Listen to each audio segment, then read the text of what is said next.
Directors of Buy Now Pay Later Group Afterpay Touch has resigned from the board of the regulatory challenged company just as millions of dollars worth of shares available to him emerge from voluntary escrow. Obviously, there are a lot of concerns about that and also about the Afterpay business. Of course, there's so much to discuss with that. Among many other things, we're joined by Tim Dean, the founder of Credi.com, also on the board of FinTech Australia. Thank you so much for your time, Tim. Good morning. Asking. Let's talk about the bank of mum and dad, which obviously has become the bank for many people, millennials in particular, and what you guys do there as well in terms of that. Talk to us about the interest rates for deposits and where things are at the moment. I think we're in one of those cycles where baby boomers carry an unprecedented amount of wealth. I mean, it's relatively well understood. And we feel very sorry for them for that. Yeah, exactly.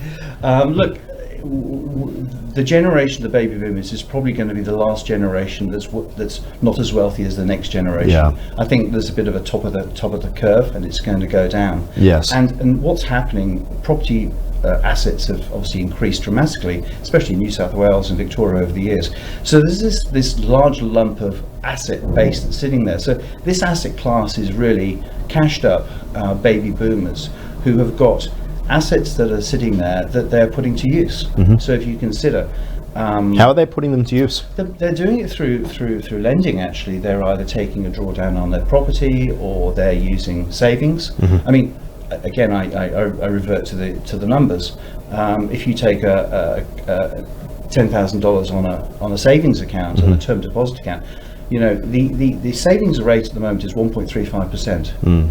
For the previous 15 years until 2019, it averaged 6-point-something%. Well, $1,000 or $10,000 is going to earn you $135 a year of interest. Yet your son or daughter or a friend borrows $10,000, which is not a large amount, at an average credit card based CPA or whatever, and they'll be paying $2,000 a year on interest. So why wouldn't the bank of mum and dad want to step in and actually say, well, look, and help? It makes sense for us to get involved. It's the perfect But that's kind of where you guys get involved, because as we know, when it comes to lending money or selling a car to family, that was the number one lesson I learned. Always be careful.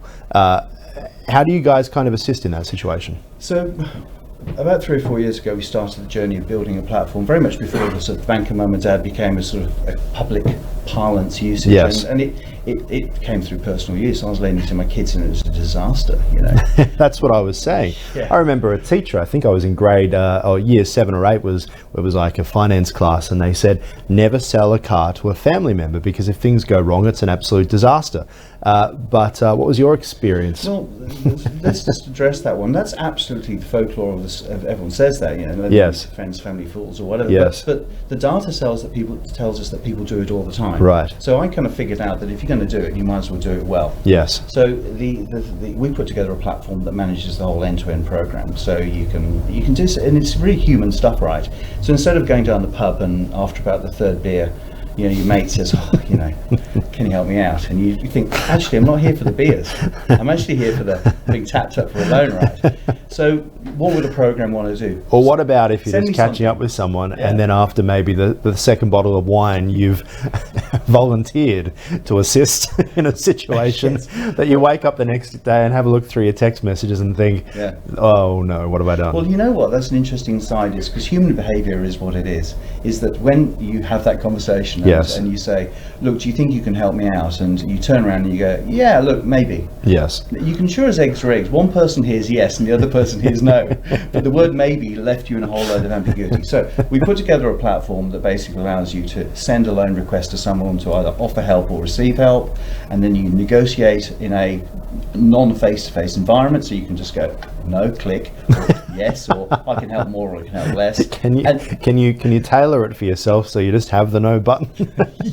Yes, you can do that. But you know, you look. When we set this out, we never knew whether it would be massively successful or slightly successful. We didn't even know what the scale of the average loan was. Yeah. Consider this: the average loan on the Credi.com platform is $80,000. Right. 80,000? Yeah. Wow. It's the general reaction. 80,000? I wouldn't be capital raising if I could get $1 for everyone who said that. Not my family members. That's for sure. So look, we have loans of, and funny enough, the number is coming down, but the key metrics are the bank of mum and dad has got cash to lend out.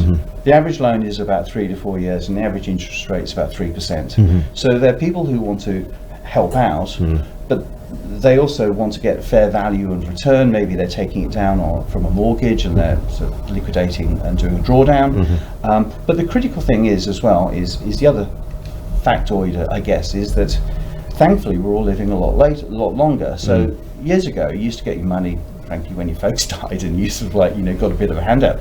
But my mother's quite young, and she might outlive me. So, yeah, my parents are 20 years older than me. Mine is 17. I've got no chance, right? So what you actually find is, instead of inheritance-based wealth transfer through generations, we're actually moving to in-life giving. Right. So there's this, and CNBC came up with some beautiful figure, like $30 trillion over the next 3 decades is going to move in life. Now you ask the question, well, why don't you give it? And here's the real interesting bit. The reason you don't give it lies in the divorce rate. The failures of de facto relationships. There you go. You've got a built-in default rate of 33%. So the rule of life is, you do lend money between friends and family. If you're going to do it, put it in a document so you know where you stand, so you rule out the friction, manage it correctly, and don't fall into the trap of gifting it, because you might end up seeing 50% of your hard-earned toddling off into the distance with the end of a broken relationship.